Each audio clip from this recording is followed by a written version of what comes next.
Petite leçon d'intensité par Charles Pépin. Jongler avec l'intensité. Nous rêvons tous d'intensité. Mais si tout était intense, plus rien ne le serait. L'injonction nietzschéenne à l'éternel retour. Il faudrait ne vouloir que les instants assez puissants pour mériter de revenir éternellement, se heurte à cette évidence. Il n'y a d'intensité que par contraste. Il faut s'ennuyer un peu pour goûter vraiment l'intensité revenue.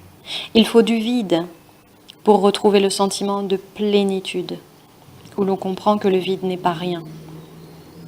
Le vide, dans le vase, en permet l'usage, lit-on chez Lao Tse.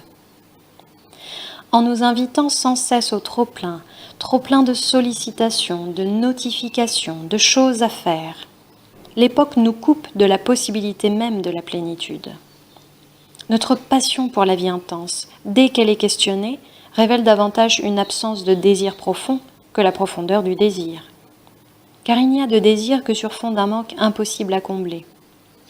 C'est parce qu'en nous il y a ce vide, encore lui, que nous avons autant de désirs, de projets, de rêves, d'ambitions.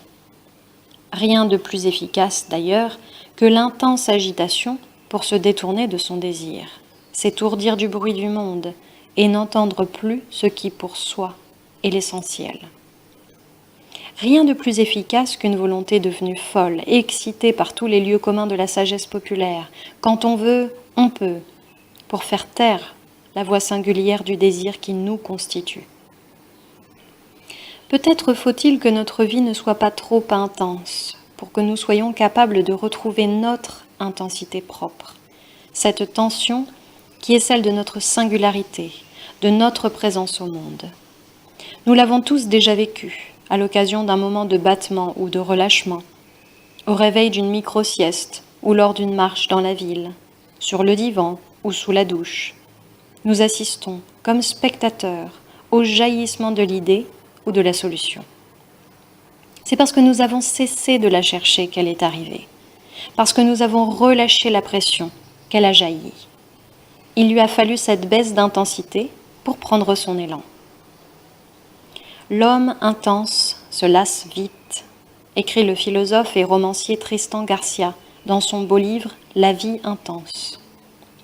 Il y montre notamment que la course à l'intensité, qui donne le là de nos vies contemporaines, trouve sa source dans l'apparition de l'électricité au XVIIIe siècle, et que l'idéal de sagesse est précisément un refus de la vie intense, la quête d'une existence égale et stable, équilibrée.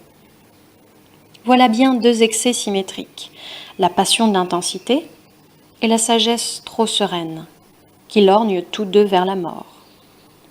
Apprécier vraiment la vie, l'apprécier pleinement, c'est peut-être savoir l'aimer sans exiger d'elle ni l'intensité permanente, ni l'équilibre parfait.